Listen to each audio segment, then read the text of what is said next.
Make a difference. BBC Radio Surrey.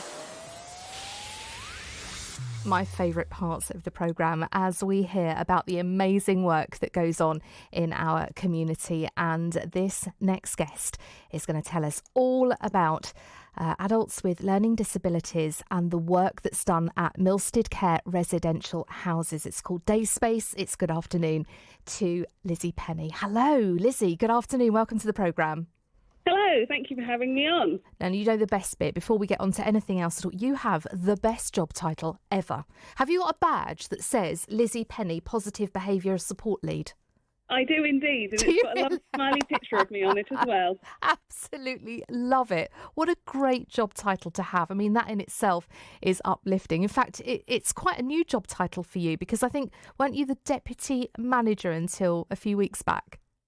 Yeah, so it's almost a couple of months ago now that I officially moved over into this new role. But yes, I was one of our deputy day service managers, and I was based at our Reigate site. Okay, so tell us a little bit about Dayspace. So we've been, Milstead Care has 2 residential houses and 2 day centres, which are called Dayspace, one in Caterham and one in Reigate. And the one in Caterham has been open for several years, and the Reigate one opened more recently in 2017. 2011 is when Dayspace Caterham opened. And so in normal times, we run face-to-face sessions like Bake Space, where we do cooking and meal planning, and dance spaces and all other manner of creative things. And in more recent times, we've been doing more digital-based things.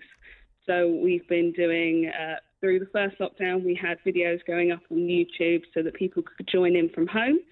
And since then, we've been running interactive sessions over Zoom as well, so we can get people to have a more interactive and person-centred experience.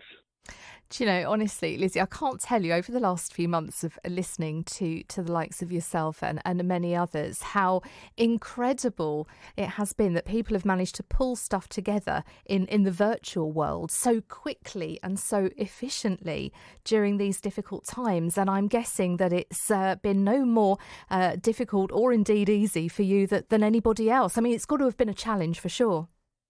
Oh, absolutely. Yeah, it was... getting people on board with everything being virtual, and there was a bit of pushback, I think, from lots of care providers who thought that their clients wouldn't necessarily be able to or want to engage with things online. Have been rather surprised, and in a good way, that everyone has been able to join in and learning basic skills like learning how to unmute and remute themselves and stuff like that. I think that lots of people have been surprised by the skills that our customer group have and things that they've been able to learn in this new digital age.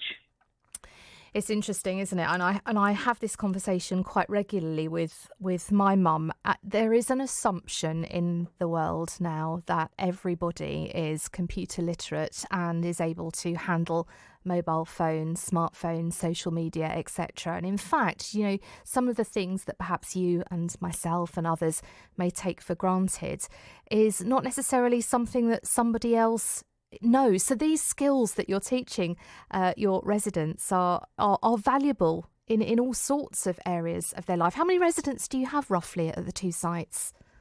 So for our residents, we can have up to 12, and we're just under that at the minute. We do have a couple of vacancies, but our day centres reach all of the local community. We've got people from all different care providers locally, and we've got some people a bit further afield now who were Dayspace customers who have then moved away. We've been able to get them back involved and back as part of the Dayspace community because we've been able to beam ourselves into their homes. So, and in normal times we have, I think it's at least over 100 through the door every week. But obviously this has changed slightly. But we've got most of our customers on an online package in one way or another, whether that's they're still enjoying our YouTube videos and engaging with that, or they're engaging with our social media, or, as I said, our interactive sessions. We also now have our Dayspace podcast, which was run by some of our staff in lockdown originally, and now has been taken over by some of our customers. And we are launching Dayspace Radio, which will be broadcasting every week with some of our customers leading that and taking a chance to being like you, a radio DJ. Oh, isn't that lovely? What a great opportunity. I can imagine that actually being really, really popular. What else has been popular of all the things that you've been doing online? And I don't know, have you been playing bingo or something like that? Or you found something that you've done that's been more popular perhaps than anything else? So with our online videos, we did do bingo. We did a bit of play your cards right as well. Lovely. But yeah, I'd say with our interactive online sessions, as always, our dance space is really popular, where people following along with a routine and learning a new routine, and our sound space sessions, which are our music-based sessions, which have always been really popular and continue to be on our interactive sessions.